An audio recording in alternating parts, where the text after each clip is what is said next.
Bon après-midi, chers internautes. Merci de nous rejoindre au cœur de l'actualité, je vais dire. Au bulletin de l'information à l'international, c'est la crise politique en France. Macron va-t-il démissionner? Que retenir du récent sommet de l'OCS en Chine? Et enfin, aux États-Unis, c'est la voie américaine d'envahir le Venezuela, les tensions qui montent en puissance au Venezuela. En Afrique, c'est la visite du président du Sénégal en France. Que reste-t-il, comme nous avons d'habitude de dire, du panafricanisme de gauche? Enfin, au Cameroun, la réjouissance du discours sur le supposé tribalisme anti-bamileke et le tweet du président de la République, Paul Biya, sur la question. Comme d'habitude, sur l'autoroute de l'information, c'est le point d'actualité qui requiert notre attention aujourd'hui que nous mettrons à l'endroit de notre invité exclusif, par ailleurs président national du mouvement populaire panafricaniste, globaliste, pas comme les globalistes que nous connaissons. Il est déjà bien en place. Monsieur le Président, bonsoir. Bonsoir, bon après-midi. Ça dépend de l'endroit où on se trouve. Dans le cadre de nos rendez-vous habituels, qui tous participent à la construction de cette communauté numérique assez originale, ayant pour matrice le panafricanisme du XXIe siècle. Évidemment, qui n'est que la continuité de l'héritage que nous ont laissé les prédécesseurs illustres, qui ont jeté les bases de ce combat depuis des siècles. On ne cessera pas de leur rendre hommage et de payer notre dette à leur égard. Donc, je salue les internautes, je salue nos abonnés. C'est une tâche difficile parce qu'on n'est pas naïf. Nous savons très bien que les propriétaires, n'est-ce pas, des réseaux sociaux, des plateformes numériques, suivent de très près le NMP et tout ce qui va avec le NMP. Les comptes de nos camarades sont traqués nuit et jour. Je vais dénoncer ça avec la dernière énergie. C'est une autre indignité qui démontre que ces plateformes ne sont pas démocratiques. Nos plateformes sont traquées nuit et jour. Nous faisons l'objet d'un ciblage, de discrimination, manipulation algorithmique pour bloquer nos vues, etc. Je dénonce tout ça. Nous ne sommes pas en train de supplier les plateformes. C'est un droit. Même si on peut regretter que nos États n'ont pas compris tous les enjeux de la bataille numérique et abandonnent les citoyens à la merci de la tyrannie des patrons des réseaux sociaux. Il revient à l'État, à nos États, de s'assurer que les plateformes respectent les droits constitutionnels de leurs citoyens. À partir du moment où les plateformes ont des accords avec les États, elles doivent se soumettre à nos constitutions, aux principes universellement consacrés, en termes de respect des libertés, en termes de respect de la liberté d'expression, etc. Donc je dénonce ça. Donc certains me diront, mais vous êtes chez eux. On n'est pas chez eux. On n'est pas chez eux. On est dans le cadre de contrats, d'accords bien scellés, où à partir des droits constitutionnels qui nous sont garantis par nos États et par les conventions dites internationales, ben, il faut bien que les plateformes respectent ça. Mais je voudrais dénoncer la chasse à l'homme que subissent les comptes des camarades du NMP qui sont traqués. On les suit à la trace. Et nos pages officielles ont fait l'objet de ciblage algorithmique intolérable. Donc je tenais à dénoncer ça. On ne va pas se taire, on dénonce ça. Ça nous renforce dans notre idée de l'indépendance numérique de l'Afrique, qui est l'objectif que nous nous sommes assignés. Tant pis pour ceux qui pensent que si l'Afrique doit intégrer les réseaux sociaux, ça serait toujours dans un ghetto de colonisés. Donc vivement vraiment que les droits de nos plateformes soient respectés et qu'on fiche la paix à tous ceux qui de près ou de loin se reconnaissent à travers notre mouvement. Voilà, je tenais à faire cette mise au point. Merci, Président Banakani, d'avoir précisé ou encore cette mise au point pour défendre et dénoncer la barbarie numérique qui frappe depuis un certain moment les dictature. Et dictature même, Monsieur le Président. Tyrannie numérique.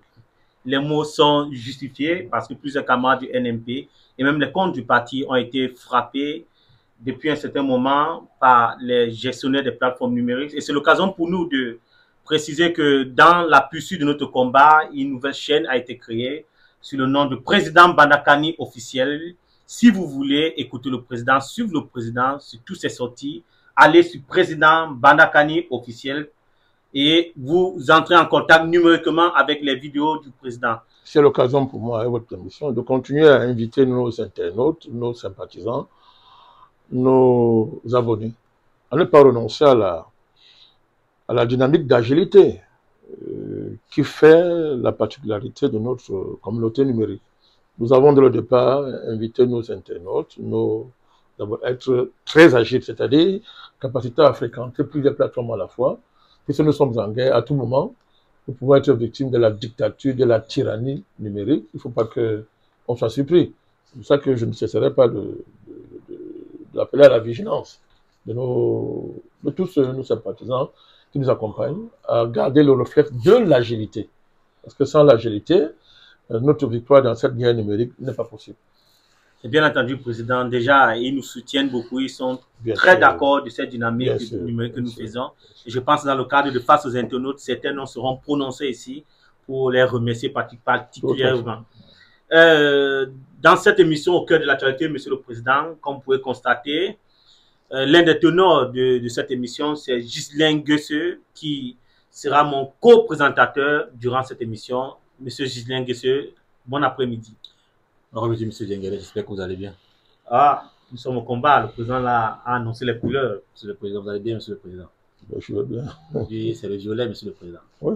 Cravate violette, couleur de vie. Violette, couleur de vie. Couleur de vie. Oui, la vie.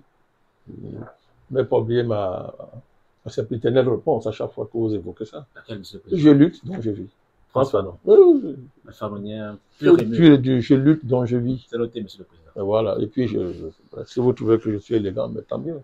C'est pas moi qui trouve. Les internautes aussi le feront certainement. Oh ben, quand une chose est évidente, personne ne peut la nier. Tant mieux.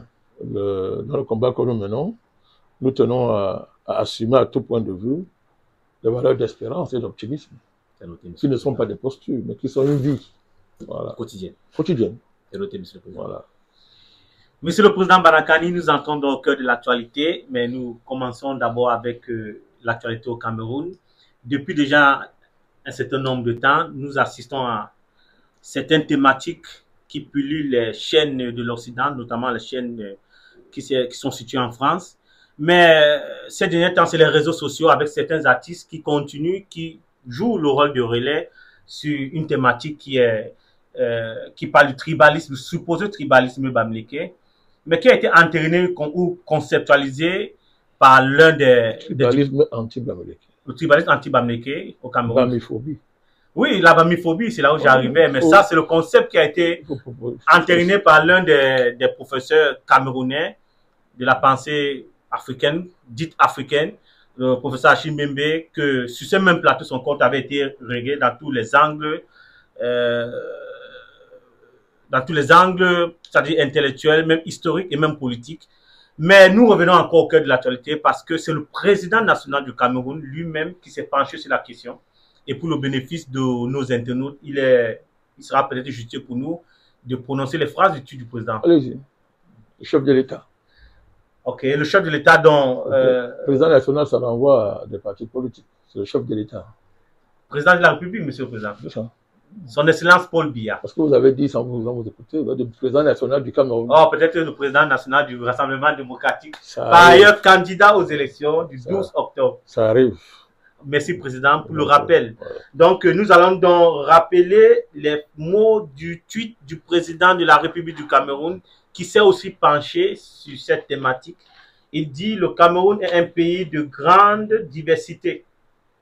Cette diversité constitue un grand atout, mais elle peut être également un obstacle lorsque certains l'exploitent pour exacerber les tendances séparatistes, attiser le tribalisme, diviser les Camerounais. Monsieur le Président Manakani, c'est le tweet de son Excellence Paul Biya. Il y a 24 heures, parce qu'il a fait hier, à partir de 11 h, dès 11 h, il a fait ce tweet pour se pencher sur la question. Mais nous mettons à votre endroit, Monsieur le Président, nous qui vous savons, grands défenseurs des droits et des peuples africains, mais en particulier du Cameroun, avec votre culture UP6, est-ce que cette tendance de bamiphobie ou encore tribalisme anti-bamileke s'inscrit dans l'agenda de déstabilisation du Cameroun? C'est évident. C'est évident. Je l'ai déjà dit à maintes reprises. D'abord, c'est la stratégie historique de nos ennemis, que ce soit dans le cadre de l'esclavage et de la colonisation. C'était le principe de base, diviser pour mieux régner. Le principe de la division pour mieux régner consiste à créer les tribus et à les inventer. Je dis bien créer et inventer des tribus. Parce que il y a création et invention des tribus lorsqu'on a une espèce de chirurgie sociologique, ethnologique, tout ce que vous voulez, on va soustraire la tribu et faire de la tribu, de l'ethnie, quelque chose qui existe par lui-même, pour lui-même, avec lui-même, indépendamment de tout ce qu'il a constitué, le constitue, l'a fabriqué historiquement, indépendant du fait que les ethnies ont toujours été les morceaux des nations, des morceaux de confédération, d'empire, d'État nationaux. Dois-je rappeler que l'État est né en Afrique, que la nation est née en Afrique, que les confédérations sont nées en Afrique, que l'empire, tout ça est né en Afrique. Il est donc incontestable et inconcevable, je préfère dire inconcevable, que à partir d'un tel patrimoine, d'une telle réalité, d'une telle évidence massive que l'histoire nous impose, les gens réussissent à isoler le fait ethnique, à l'absolutiser, au point où des gens sont confortés dans une idée farfelue, à savoir, ils sont d'une tribu avant d'être africains, avant d'être humains. C'est un crime. C'est un crime. C'est une défiguration de l'humain. C'est défigurer l'être humain. C'est défigurer l'homme que de se livrer à ce type d'entreprise. Donc le colon, les Africains ne peuvent pas avoir dit aux colons que, écoutez, aux esclavagistes, bref, à l'impérialiste occidental, on ne peut pas leur reprocher d'avoir nié notre humanité. Et nous-mêmes reprendre à notre compte les moyens par lesquels notre humanité a été niée. Parmi ces moyens, il y a l'invention, la création de l'ethnie, de la tribu. Il ne s'agit pas de nier les nationalités. Elles sont évidentes. Mais, je répète encore, à partir de, le fait tribal ne peut pas nier le fait national, ne peut pas nier le fait africain, ne peut pas nier la mono-ancestralité qui fait des Africains, partout où ils se trouvent, des frères. Il ne faut ne parler que comme ça. Puisqu'on peut élargir cette mono-ancestralité à toutes les espèces humaines, nous disons que l'Afrique est le berceau de l'humanité. Il faut qu'on sache de quoi est-ce qu'on parle. Il faut assumer ça. Donc c'est d'abord ce principe, c'est un crime. C'est une honte, c'est une abjection sur toutes ses formes. Et de ce point de vue, les tribalistes et les anti-tribalistes, qui sont tous des tribalistes, sont des criminels. Ils sont des criminels. Faut bien, je répète, c'est-à-dire les tribalistes, les anti-tribalistes, qui sont tous tribalistes, sont des criminels. Parce qu'ils défigurent, ils nient cette loi de la vie, ils nient cette réalité. Il faut l'affirmer avec force. Dans ce contexte-là, au niveau du Cameroun, la Camerounité prime sur nos atavismes ethniques. Il faut rappeler ce principe avec force.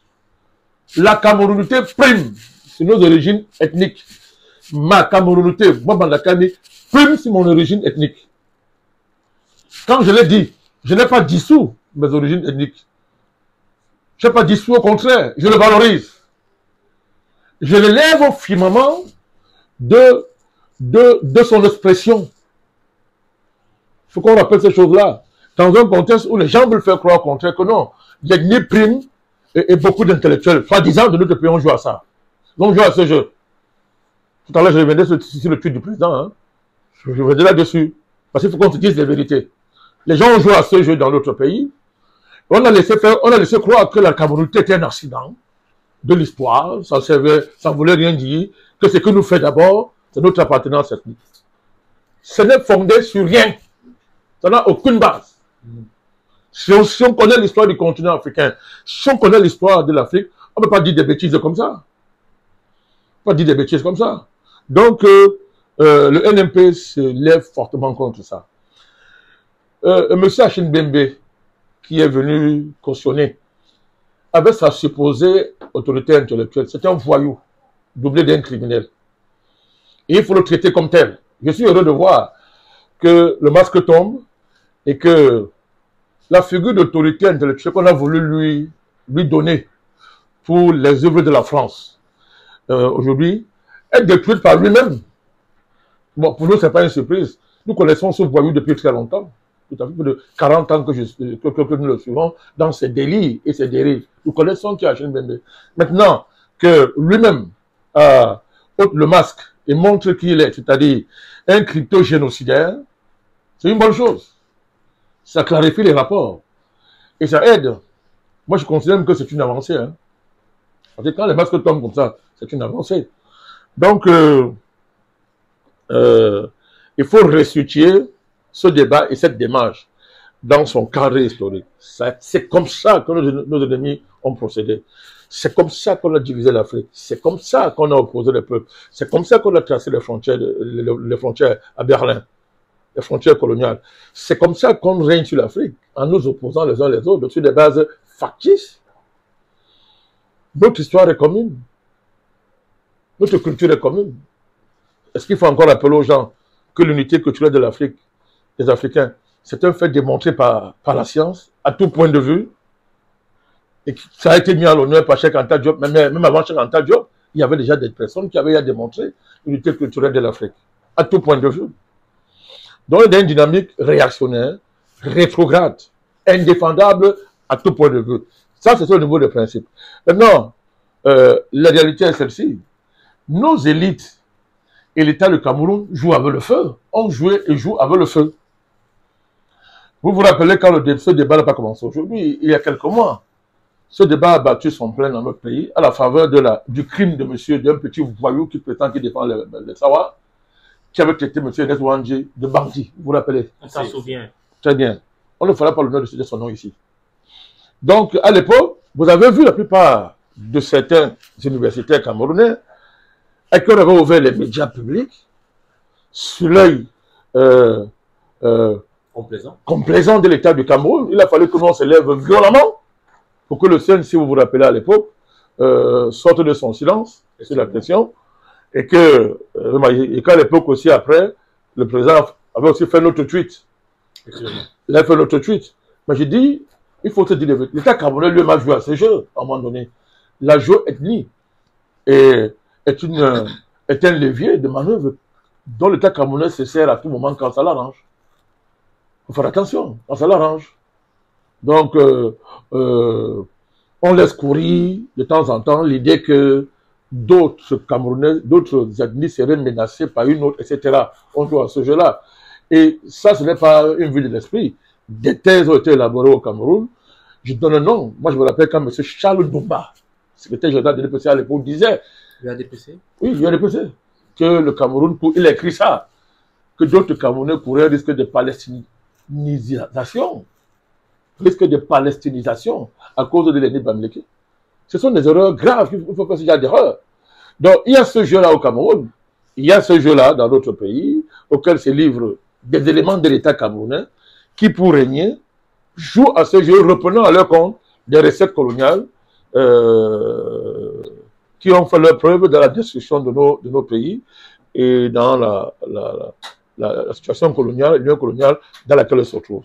Quand l'État a fait ça, les élites de toutes ces régions-là sont dans cette dynamique-là.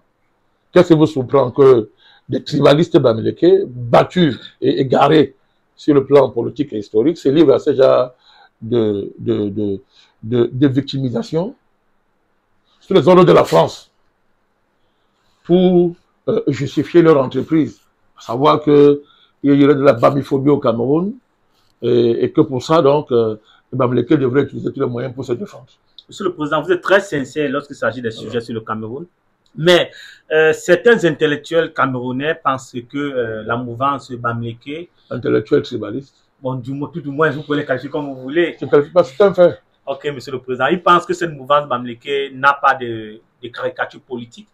Mais j'aimerais bien que vous... N'a pas de quoi? Des caricatures politiques. Vous qui maîtrisez les subtilités politiques camerounaises, j'aimerais bien que vous nous éclairez. Pourquoi ce discours sur l'anti-Bamileke ou bien sur bamiphobie intervient après le rejet ou encore s'accentue après le rejet de la candidature de Je vous dis, c'est la France. C'est la France et c'est garçons de course. Je vous ai expliqué que c'est pas compliqué à savoir. Vous n'avez qu'à étudier un ensemble de profils dans les réseaux sociaux. Vous allez comprendre très bien de qui dépendent ces profils. Même sur le plan de l'économie numérique. C'est pas compliqué. De qui dépendent ces profils. C'est la France qui est derrière tout ça. La sortie d'Hachim Bembe n'est pas le hasard. Hachim Bembe, c'est le garant intellectuel de l'agenda de M. Macron dans sa prétendue entreprise de renouvellement des relations franco-africaines. Donc vous, nous sommes toujours dans le terrain politique. Mais c'est évident, non? Sauf si on ferme ses yeux et on nie la réalité, parce qu'il y en a qui, plus ils travaillent pour la France, plus ils nient. Ils nient que non, ils veulent faire croire que c'est d'autres qui travaillent pour la France. Mais c'est évident, ça crève les yeux. Bembe, c'est l'employé de M. Macron. Donc on lui donne les ordres et il exécute. Sa sortie n'est pas le fait du hasard. C'est pas le fait du hasard, parce que c'est d'une légèreté incroyable à tout point de vue. Vous, en même temps, il dit, aujourd'hui, la phobie des Bamileke, il faut bien la nommer. La peur irrationnelle, la haine presque atavique, pour tous les mots, d'une composante importante de ce qu'il faut regretter n'est pas une communauté politique. C'est très contradictoire. Donc, la communauté Bamileke n'est pas une composante politique. Ceux qui parlent en son nom parlent avec le mandat de qui? Ils ont quel mandat pour parler au nom de ce peuple-là? Puisque lui me dit que ce n'est pas une communauté politique. Bon, ce n'est pas une communauté politique. Il parle de quoi? Que les termes, ce sont des termes qui sont porteurs. C'est-à-dire de pulsions génocidaires, clair. Je vous dis, il y a une peur irrationnelle. Il y a une haine presque atavique d'une composante importante de ce qu'il faut regretter n'est pas une communauté politique. Donc, il veut dire qu'on déteste les Bamileke de manière à dire ça se transmet de génération en génération. C'est quand même terrible. Donc, vous voyez très bien que dans ça, il y a la négation de la communauté nationale. Même ne considère pas que la nation camerounaise existe. C'est une négation de la Camerounité. Plus ça n'existe pas. Nous sommes un agrégat d'ethnies qui sont prêts à se déchirer. C'est quand même très grave. C'est très grave ce qu'a fait M. Bembe. Je dis, ça montre qu'il est. Moi, je ne suis pas surpris par cette pulsion qu'il il a cette pulsion depuis. Même son nom me dit les larmes. Je ne voudrais pas réduire quelqu'un à son nom. Mais son comportement tous les jours, son comportement depuis un certain temps montre que ce monsieur-là, il incarne vraiment les larmes. Il cherche là, il va verser, faire couler les larmes, faire pleurer les gens. C'est très grave, ce genre de propos. C'est très grave. Et nos réactions ne devraient pas rester là. Si l'État camerounais était plus proactif, ça ne devrait pas rester là. Puisqu'on connaît quelles sont les attaches de M. Bembe, pour qui il travaille. On connaît qui est son patron, c'est la France. Bon, l'État camerounais, de ce point de vue, le tweet présidentiel pour moi ne suffit pas. C'est un tweet, il en a fait plusieurs. Pour moi, ça ne suffit pas. Qu'est-ce qu'il fait le plus? Non, je ne vais pas donner de leçons au président. Vous savez, il est connu comme étant très pondéré, il est très maîtrisé. Moi, je dis que ça ne suffit pas. C'est grave. Les propos de Bembe sont assez graves pour exiger plus d'un tweet. Il faut une action. Il faut une action structurée pour répondre. Puisque je répète encore, on sait qui est derrière M. Bembe. On sait. La France, vous dites. C'est la France. S'il y a un débat là-dessus. Bembe n'était pas le coordonnateur du sommet de Montpellier. Et depuis, il n'est pas maintenant dans la main avec M. Macron. Oui, quand Macron est venu au Cameroun ici la dernière fois, il était pas dans l'avion avec lui. La fondation qu'il dirige pour implémenter les résolutions du terrible sommet France-Afrique est financée par la France. Et les buts de cette organisation sont connus. C'est la recolonisation du continent africain. Le président, il parle de démocratie, M. le Président. Il y a des mots quand ça sort de certaines bouches. Ça ne vaut pas la peine d'y insister. Qu'est-ce qu'on parle de la démocratie? Qui, il faut pas dire, je parle de M. Bembe. Un vrai démocrate peut parler comme ça? Quelle démocratie est-il possible avec ce type de raisonnement? Vous dites qu'il y a un atavisme au Cameroun, dans la haine de Bamileke. En même temps, vous dites que ce n'est pas une communauté politique. De quoi est-ce qu'on parle? Et ce qui est gênant, c'est que même les chefs Bamileke sont silencieux. Sont silencieux devant de telles dérives également qui sont en train de poser les bases d'une future guerre civile. Ethnique, civilo-ethnique, d'une guerre ethnique, interethnique entre les Camerounais, alors que tout ça c'est faux, il n'y a aucun fondement là-dessus. Au quotidien, il y a des actes tribalistes que les gens peuvent poser sur la base de pulsions épidermiques, d'ignorance, etc. Mais si on veut jouer à ce jeu, je le disais dernièrement sur un plateau, mais montrer, comment on évalue le taux de tribalisme? Bon, s'il y a une capacité à l'évaluer pour arriver à de telles conclusions, mais évaluer aussi le taux de brassage interethnique dans le pays. Face aux actes tribalistes dans le pays, mais il y a des millions d'actes de brassage interethnique, des millions d'actes qui montrent que les Camerounais veulent vivre ensemble, malgré tout. Ils vivent ensemble, ils sont là tous les jours, malgré tout. Ouais, vous voyez, la démarche, elle est très insidieuse. Il choisit des termes de brassage. Très bien, non, il tait ça. Il fait comme si le Cameroun, il fait comme si les relations de l'ensemble des Camerounais au Bamileke, ce sont des rapports de haine. C'est extraordinaire, c'est terrible. Donc, c'est un discours, à défaut d'être vide sur le plan intellectuel, c'est un discours génocidaire, même c'était génocidaire. Et il faut le traiter comme tel. Notez, Monsieur le Président. Voilà, donc à partir de ce moment-là, dans nos différentes sorties passées, nous avons démontré sur le plan intellectuel, sur le plan social, à tout point de vue, que l'ethnie n'est pas la réalité qu'on veut démontrer, qu'on veut imposer aux gens, et que l'État camerounais, malgré qu'il instrumentalise la géoethnie, ne peut pas être un État ethnique. Voilà, de deux, il faut arrêter ça. C'est une élite disqualifiée historiquement, une élite inconsistante, aucune vision pour le pays. Je dis bien quelle forme de pouvoir de l'opposition qui s'abîme, n'est-ce pas, dans la manipulation ethnique. En ce sens, ce n'est pas le fait du hasard. M. Tshilombo vient de faire une sortie. Il dit quoi, M. le Président? De 15 pages, dans une lettre adressée à M. le Président de l'Assemblée nationale du Cameroun. C'est une lettre tribaliste qui parle des problèmes du Nord. Comme si on pouvait, parlant de problèmes, extirper une communauté dans la nation pour poser ce problème. On est une nation. Les problèmes de tout le monde au Cameroun sont les problèmes de chacun et vice-versa. Vous ne pouvez pas parler du problème du Nord en faisant comme si les problèmes du Nord ne sont pas liés aux problèmes du Sud, de l'Ouest, etc. C'est impossible de réfléchir comme ça. Mais voilà un soi-disant candidat à l'élection présidentielle qui écrit une lettre pour se poser en porte-parole du Nord. Bon, qu'il a découvert une fois après avoir démissionné, c'est évident, le gouvernement, il fait ça. Ce n'est pas le fait du hasard. Cette tentation tribaliste, géo-ethnique, est le propre de toute l'élite politique camerounaise. En manque de projet, incompétente, quant à la capacité à se hisser au niveau des enjeux de notre pays. Et c'est triste. C'est triste. C'est triste. Et quand vous regardez même là, c'est gênant de le dire, quand vous regardez la liste des candidats, tel que c'est présenté, à quelques détails vraiment très près, qu'est-ce qu'on voit? On observe quoi? Oui, bien sûr. C'est un fait. Vous voulez nier quoi? C'est un fait. C'est un fait. Merci, Monsieur le Président. Et du coup, le président apparaît comme le seul qui peut incarner l'ensemble du pays. Et ces candidats sont très à l'aise dans ça. On dirait un club de présidents, de représentants de chaque région, qui sont candidats face à un leader national. Qui serait le président pour le bien. C'est triste. Ils sont obligés de faire ça. On n'est pas obligé d'arriver là. Merci, Monsieur le Président, pour cette précision sur la question qui vous a été posée en rapport avec le trimestre anti-Bamileke, qui résurge dans des conditions particulières. L'agenda est suffisamment clair. Il ne faut pas aussi trop s'en inquiéter parce que je pense que le Cameroun est fort pour vaincre ça. Ce sont les spasmes d'un moment préélectoral, du fait que des écrits qui n'arrivent plus à suivre le rythme font feu de tout bois. Et en particulier ce pauvre pays qu'on appelle la France, qui n'a rien compris du Cameroun.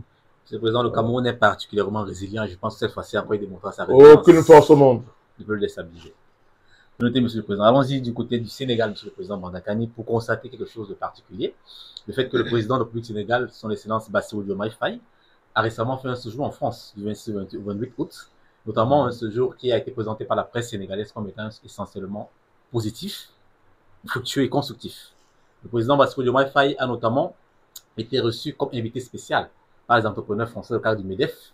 Et il y a pris la peine de présenter les opportunités du Sénégal aux entrepreneurs français dans l'espoir évidemment que ceux-ci viendraient investir au Sénégal pour davantage créer de la richesse localement parlant. Lors de son petit déjeuner qu'il a pris au président Macron, le président Diomaye Faye a passé en revue les programmes de coopération échangés sur le renforcement du partenariat rénové entre la France et le Sénégal. Il parle de partenariat renouvelé, Monsieur le Président. Et ce partenariat renouvelé, ce discours s'inscrit en prélude à ce qu'ils appelleront le séminaire intergouvernemental prévu en septembre 2025. Il s'agira effectivement de faire asseoir sur des tables face à face des gouvernements sénégalais et français sur des possibilités de coopération. Monsieur le Président Bandakani, même si on peut admettre que dans la diplomatie, des visites comme celle-là sont admises et même permises et même récurrentes, on est obligé de se souvenir que le président du Sénégal, Diomaye Faye, alors qu'il était candidat, alors qu'il était cadre du PASTEF avec son premier ministre Sonko, avait tenu plutôt un discours de rupture quant à la relation entre le Sénégal et la France. On veut se poser la question, Monsieur le Président Bandakani, qu'est-ce qu'il reste des promesses de rupture que le tandem du PASTEF, composé par Ousmane Sonko et Diomaye Faye, avait fait aux Sénégalais en campagne, Monsieur le Président Bandakani? Qu'est-ce qu'il en reste?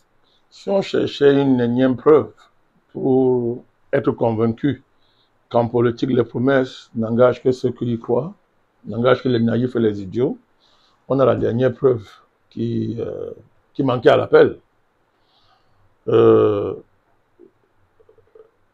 qui se passe au Sénégal est une surprise pour les ignorants de l'histoire de l'Afrique. Pour les Africains qui sont étrangers à eux-mêmes. Les Africains ayant une certaine culture historique savent quelle est la vocation du Sénégal en Afrique et quelle est la vocation des hommes politiques sénégalais, toutes tendances confondues, en Afrique. On connaît. Bon, le débat ressurgit parce que, évidemment, M. Sonko et M. Diomaye se sont fait passer pour des panafricanistes de gauche. Et ont manipulé la conscience des Sénégalais et de certains Africains en ressuscitant à incarner un rêve de rupture panafricanisant. Un discours de rupture, en tout cas. Voilà. De prononcer de manière... C'est donc pour ça que l'homme qui est devant vous s'est levé à ce moment-là pour dire qu'on va accepter ça. Les connaissants, et connaissant l'histoire du Sénégal, nous avons dénoncé ça. Moi et les autres, notre camarade de combat, Tassinda, tous les autres, Jonathan Batengene, Charlie Kenny, c'est cela. Nous nous sommes levés pour ça, pour dire que c'était inacceptable, une telle imposture. Ça nous a valu les colibets de Sénégalais épidémiques, ça nous a valu toutes sortes de cris d'orfraie. On a tenu bon parce qu'on savait comment ça allait se terminer. Et bien maintenant, le masque tombe. Ça devait tomber, hein. C'est simplement, ça tombe, et voilà Diomaye. Voilà son collègue, voilà. Ils ne sont rien d'autre que ça, ils ne peuvent pas être autre chose que ça. Donc, ça c'est la première chose que je peux dire. La deuxième chose, c'est les gens veulent, même si on peut considérer que c'est la continuité de la vocation du Sénégal créée par la France et du rôle qu'on donne et du rôle que l'impérialisme français a assigné à l'État sénégalais, qu'il ne faut pas confondre avec le peuple sénégalais. Oui. Je rappelle toujours que les Sénégalais ont marché jusqu'à la frontière du Mali pour soutenir leurs frères maliens, soutenir l'AES au plus fort de la tension avec l'organisation. Non, la propriété de Macron qu'on appelle, la chose de Macron qu'on appelle CEDEAO. Le peuple sénégalais a montré qu'on pouvait compter sur lui. Donc, il ne faut pas faire l'erreur de confondre l'État sénégalais et le peuple sénégalais. Donc, de ce point de vue, c'est grave parce que le séminaire intergouvernemental s'est tenu sous Macky Sall. C'était sous Macky Sall, je crois, oui, que cette dynamique des terres séminaires intergouvernementaux avec la France s'est consolidée. Diomaye et Sonko continuent. Septembre 2025, c'est prévu. Ce mois, septembre. Il n'y a pas moyen de justifier ça. C'est-à-dire que autant mieux fusionner les deux pays une fois. Décider que le Sénégal devient un département d'outre-mer de la France. C'est mieux que de se livrer à ça. Rien ne peut justifier ça. Rien. Sauf le fait que je vous ai dit, le Sénégal, c'est une petite France, un département de la France en Afrique. Je suis désolé, c'est un fait. C'est quoi le souvenir gouvernemental? Pour des gens qui ont dit la rupture, panafricanisme de gauche. Vous comprenez donc ce que venait faire Mélenchon. Il n'était qu'un arbre qui cachait la forêt. Oui, LFI, et nous avons dénoncé ça à l'époque. Nous avons dit que aucun Africain qui veut le changement ne peut s'appuyer sur Mélenchon. C'est un Français. Tout ce diatribe qu'il fait en France là, c'est pour la France. Mélenchon est d'accord avec Macron sur l'Afrique. Sauf qu'ils ne parlent pas comme Macron, c'est tout. Mais ils sont d'accord dans le fond. C'est comme les communistes français. Ils sont communistes, mais français.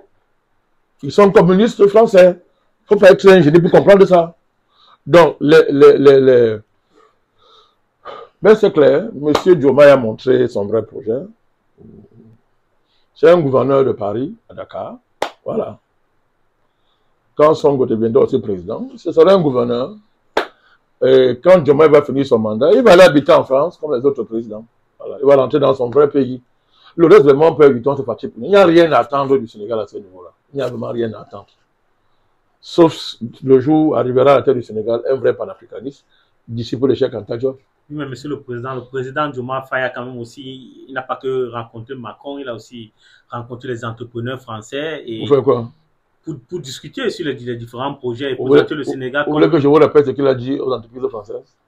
Mais monsieur le président, est-ce que ce n'est pas une stratégie pour lever les fonds dans tout le compte du Sénégal? Il ne fallait donc pas dire qu'on va faire la rupture, qu'on n'est pas l'africanisme, etc. Il ne fallait pas dire ça. Il fallait dire qu'on va continuer dans la tradition sénégalaise. Ben, j'aurais applaudi. Je me serais contenté de compter au quotidien les petits pas qu'on ferait. Mais on est venu d'abord, on a voulu d'abord récupérer le panafricanisme, le dénaturer, pour qu'on dise, regardez, le Sénégal vous parle.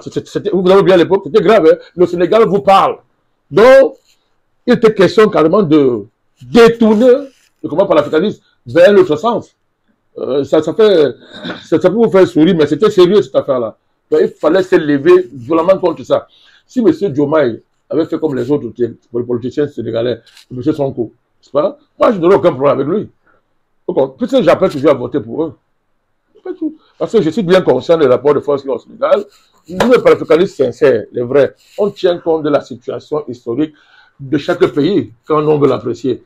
Nous connaissons le Sénégal très bien. Donc, nous, on n'a pas. C'est comme vous vous rappelez quand il y a la situation du Gabon. J'ai dit aux gens que les Gabonais ont déjà trop faim de faire partie à l'Ibongo. Il ne faut pas trop les demander. J'avais dit ça ici. Les gens ont cru que non, vraiment, président, c'est moi les Gabonais. Si les Gabonais sont fâchés de moi, je leur ai dit non, ça ne sert à rien. Vous fâchez de moi, bientôt là, vous allez voir. Bon, on est aujourd'hui à M. Elugui Nguema. Si vous demandez au président Nguema d'être panafricaniste, c'est vous qui avez un problème. Laissez-le qu'il fasse ce qu'il fait là, c'est déjà bon. On ne va pas trop lui demander. Donc c'est pareil, nous connaissons les contradictions de chaque pays. Donc, demandez au Sénégal, M. Sonko et Diomaye, ce qu'ils ont fait avec la Russie, parce qu'ils ont voulu faire passer leur dynamique pour le panafricanisme et installer ça dans la tête des Africains. Et ça, ce sont les manœuvres françaises d'infiltration et de dénaturation du combat panafricaniste. Et ça ne vous a pas surpris que d'autres Camerounais, qui sont dans la même communauté géopolitique que les Diomaye et les Sonko, vous ont dit à Paris que non, il faut regarder le Sénégal. C'est bon, regarder mais regardez surtout le Sénégal. Donc il n'y a pas de hasard dans tout ça. Je vous dis, tout ça est coordonné par la France. C'est une organisation coordonnée au niveau continental, dont le but est de rétablir la prédominance française sur le continent. Et M. Diomaye et Sonko travaillent, monsieur, dans ce sens-là. Ne parlez pas d'échange, il n'y a pas d'échange. La France est le premier partenaire économique du Sénégal. Monsieur le Président, vous n'êtes pas dessus, Monsieur le Président? Non. En quoi? Mon combat seulement était de les amener à tomber le masque, c'est tout. Les Sénégalais, Monsieur le Président. Non, je parle des deux là, Sonko. Mon combat, c'était ça.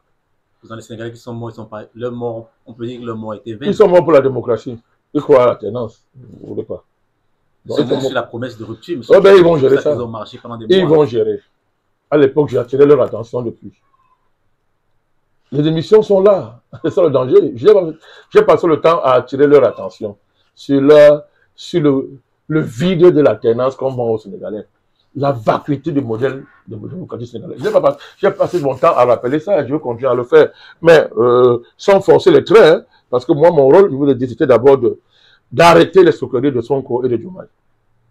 C'est tout. Maintenant ils se sont normalisés. Non, mais ça va. Ils sont des bons présidents. Voilà, ils continuent.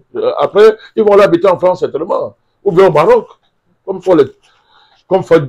a fait Senghor, a fait Diouf, a fait Wade. Et maintenant, qu'est-ce que c'est où? Le résidence au Maroc, mais il passe son temps à Paris, à France. Il avait Macron tous les jours en France. Donc, quand un chef d'État vient vous dire, il va dire au MEDEF que c'est vous qui créez l'innovation, c'est vous qui créez la richesse, c'est vous qui créez le développement. Qu'est-ce qu'il est en train de dire?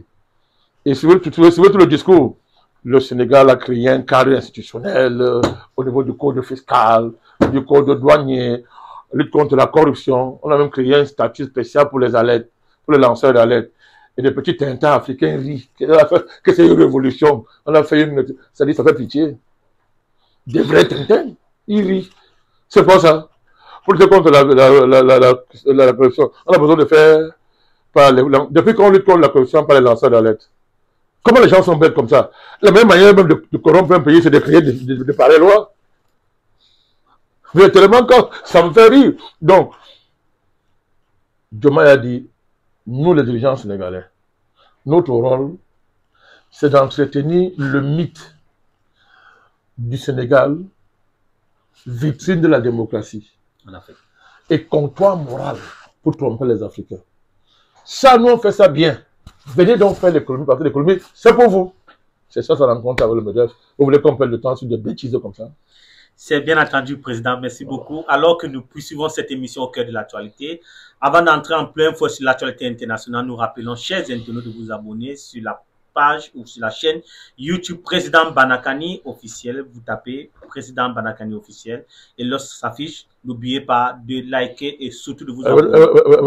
Avec votre permission, ma chère deux intervieweurs, moi j'aime être pédagogique. J'ai vu l'enthousiasme de... Non, c'est pas une insulte, le Tintin africain là. C'est-à-dire, c'est une autre classe moyenne de jeunes générations, la classe moyenne là, tellement écervelée.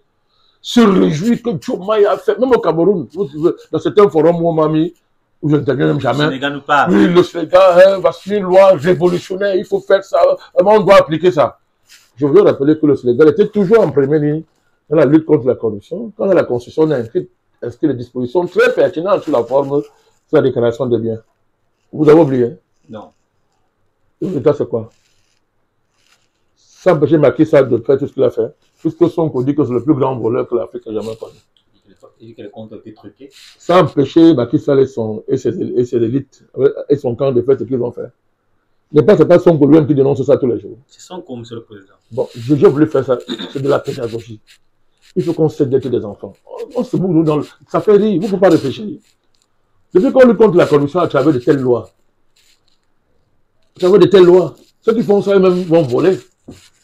Bien entendu, monsieur le Président. Eux-mêmes préparent leur vol. C'est compris, monsieur le Président. Il nous reste encore l'actualité internationale à poursuivre.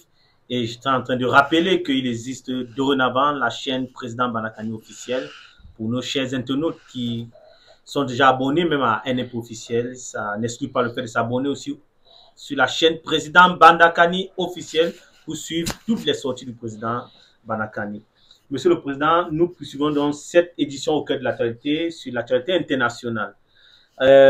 Tout récemment, c'est-à-dire le 26 août 2027 de cette année, à Israël, il y a eu des dizaines ou encore plusieurs dizaines de personnes qui sont rassemblées à la capitale Tel Aviv pour dénoncer la guerre, monsieur le Président. Et c'est pas une première fois. Avant le 26, il y a le 18 août, toujours des dizaines comme ça de populations israéliennes qui sont depuis 2023. Qui manifestent de temps en temps. Il y a même les partis centristes, les partis de gauche qui se mobilisent pour dénoncer la guerre, pardon. Mais la question que nous vous posons, monsieur le Président, c'est comme si cette manifestation ne produise pas de fruits parce que la communauté internationale reste passive sur la situation qui se passe en Palestine. Est-ce que cette communauté est tout simplement dépassée ou bien ils sont complices de la guerre ou encore du génocide de Gaza? Bon, c'est un sujet qui est complexe parce que Il faut aborder ça en tenant compte de tous les aspects de ce phénomène-là. D'abord, il faut comprendre l'attachement des familles israéliennes à leurs fils otages. Il faut comprendre ça. En tant qu'humain, il faut comprendre ça. Il faut comprendre qu'un des ressorts de ces manifestations, ce sont les otages. Si. Voilà, les gens veulent qu'on libère les otages. Bien sûr. Même si on reconnaît qu'ils demandent aussi la trêve. C'est ce que fait à Gaza. Mais il y a derrière aussi le fait que la matrice de base, c'est la revendication des otages. Donc on peut comprendre ça. Mais il demande aussi la fin de la guerre, monsieur le président. Je dis que mais la matrice de base du mouvement, ce qui est le levier principal, c'est parce qu'il y a des otages. Oui, la libération des otages. Je veux démontrer par là que s'il n'y a pas d'otages, on n'est pas sûr que vous auriez les mêmes manifestations. Parce que je rappelle que c'est un gouvernement élu. Ce n'est pas Israël, c'est une démocratie. Vous avez oublié ça. Absolument non, en tout cas. C'est la seule Moyen-Orient, non. Donc, vous avez dit au départ d'aborder cette affaire, il faut être prudent. C'est-à-dire quoi? Autant il faut comprendre les revendications des populations israéliennes qui pensent à leurs enfants pris qui sont des otages. Nous aussi, on souhaite qu'ils soient libérés. Il faut tenir compte du fait deuxièmement que bon, les gens en ont marre. L'économie de ce pays est à terre. Monsieur Netanyahou a remplacé la vraie économie par l'économie de guerre, sauf que dans son essence, ça n'apporte rien au pays, au contraire. Je voulais vous rappeler que l'Israël n'a jamais connu un tel taux de ses enfants qui quittent Israël, la terre promise, je voulais vous rappeler, qui quittent la terre promise pour s'en aller, parce qu'ils disent qu'il n'y a aucun avenir là-bas. Le niveau de départ est inquiétant. C'est inquiétant. Donc c'est un pays désespéré, n'ayant plus un profond espoir quant à l'avenir, à cause de la politique d'un criminel, d'un assassin, d'un non-humain, sioniste, vraiment exalté, qui considère que la politique peut se réduire à tuer les Palestiniens, à envahir les territoires palestiniens. Il faut comprendre ça. On va faire un exalté qui croit réaliser les prophéties bibliques en accomplissant le rêve du grand Israël, qui est le rêve sioniste par excellence. Et pour bien comprendre cette situation, il faut savoir que le peuple israélien est pris en otage par le projet sioniste. Tout à fait. Par tout un ensemble de mécanismes très élaborés, cyniques, et qui font que ce peuple-là, il est prisonnier. Et ça se voit, il est prisonnier. Donc, c'est dans ce contexte-là qu'il faut analyser ces manifestations. Donc, nous saluons ça. Nous saluons ça. Une fois qu'on a salué ça, en même temps, il faut savoir que l'indifférence de l'État d'Israël à l'égard des manifestations, Netanyahu s'en fout. C'est ça, c'est lui qui joue. Si tombe, il va en prison. Donc, il s'en fout de manifestations. Tout récemment, il a reçu le feu vert de son cabinet de guerre de continuer les hostilités à Gaza. C'est clair, il n'y a pas de débat là-dessus. Il faut rappeler que ce type de situation arrange la propagande sioniste et les discours des parrains d'Israël, les États-Unis, etc., les Européens, qui disent que c'est la seule démocratie dans la sous-région. Donc, les manifestations sont la preuve que c'est la seule démocratie dans la sous-région. Comme si dans les pays arabes, il n'y a pas de manifestations. Hier, dans un plaquet au Bahreïn, où les gens manifestaient, personne n'a nommé l'ambassadeur d'Israël. Les gens sont manifestés. Ça crée des émeutes. Donc, manifestation pour manifestation, on voit très bien qu'il y a une lecture pro-sioniste de manifestations en Israël pour conforter l'idée que Israël est la seule démocratie dans la sous-région et justifier la complicité active des dirigeants européens, américains, qui sont co-génocidaires à Gaza. Il faut rappeler ça. Je rappelle donc que de ce point de vue, Netanyahou, donc, un dirigeant élu, puisque la démocratie permet d'élire un génocidaire, d'élire au pouvoir un type comme Netanyahou, étant non démocratiquement élu, pourquoi voulez-vous qu'il soit impressionné par les manifestations? Il est élu, il a le mandat. Tant qu'il n'est pas tombé, il a la légitimité pour diriger Israël. Ouais. Je voudrais vous rappeler ça. Attention, le vrai débat, c'est comment on peut appeler démocratie un système qui permet d'élire démocratiquement quelqu'un comme Netanyahou. C'est ça le vrai débat de cette affaire. Pour moi, c'est vraiment le vrai débat. Le reste, c'est aujourd'hui, ces gens manifestent depuis très longtemps. Une manifestation gigantesque depuis 2022, depuis. Les gars manifestent en Israël tous les jours. D'abord, quand ce génocidaire a introduit son projet de loi là, voulant changer la constitution d'Israël, les gens ont commencé à manifester depuis très longtemps. Mais ça l'arrange même.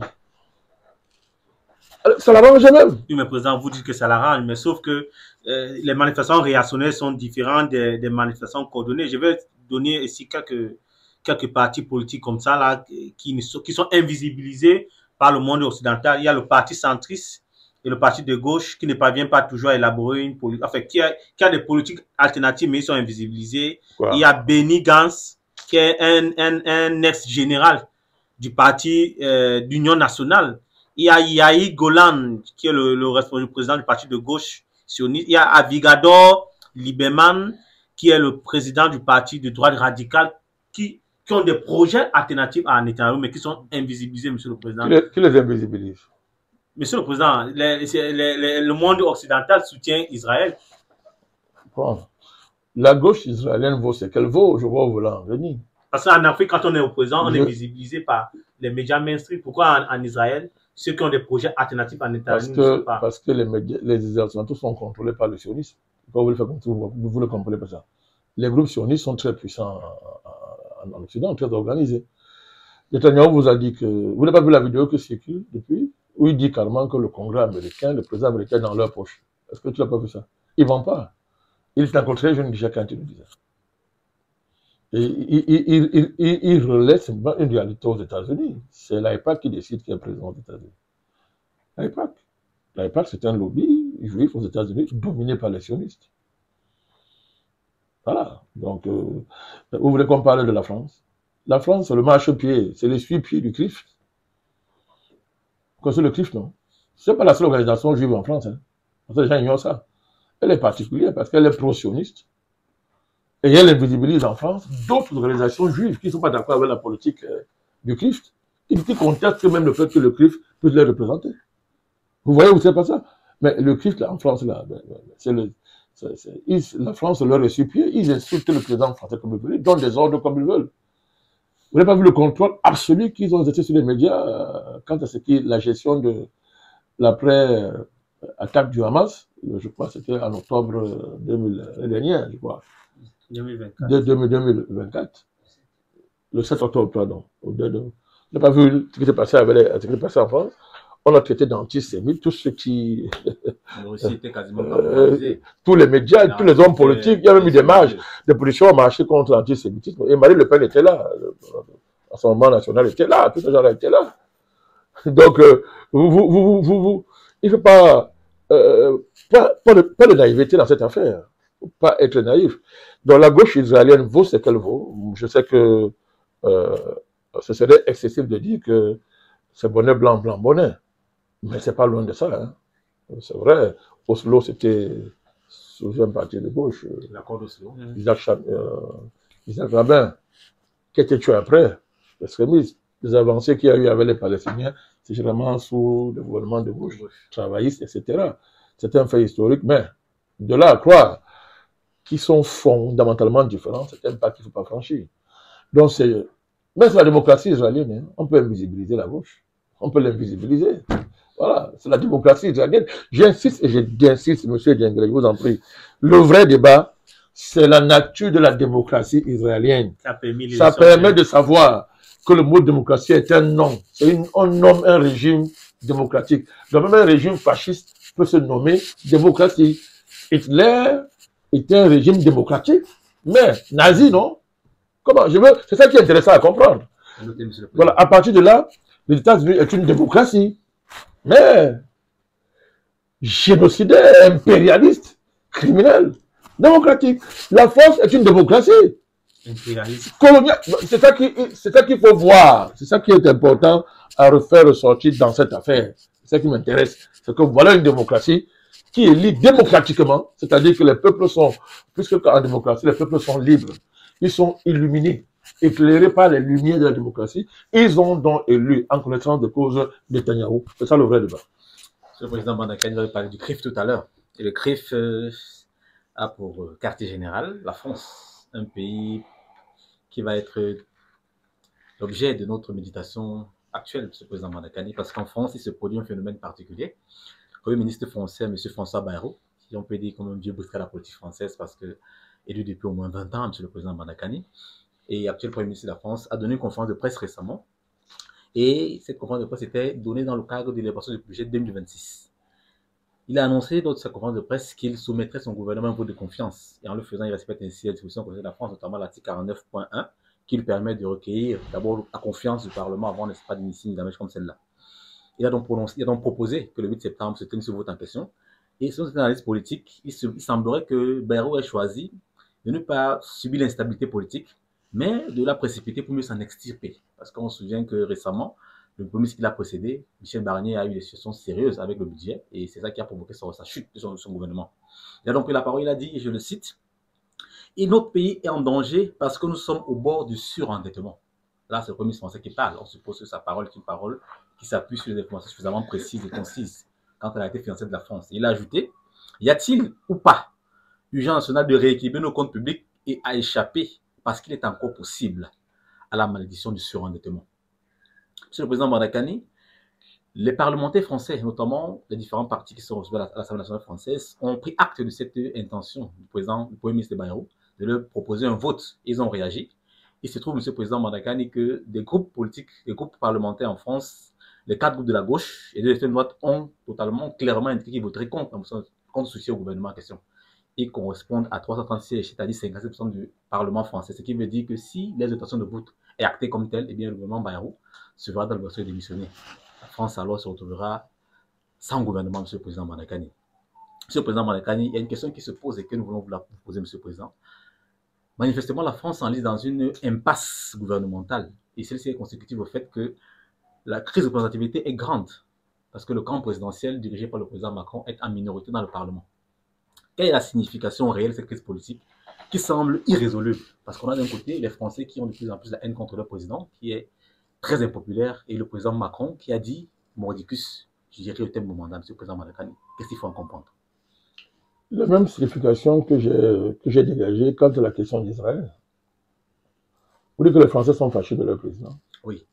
Il a été élu démocratiquement. Les Français l'ont. Son mandat est un mandat conquis démocratiquement. C'est un président légitime.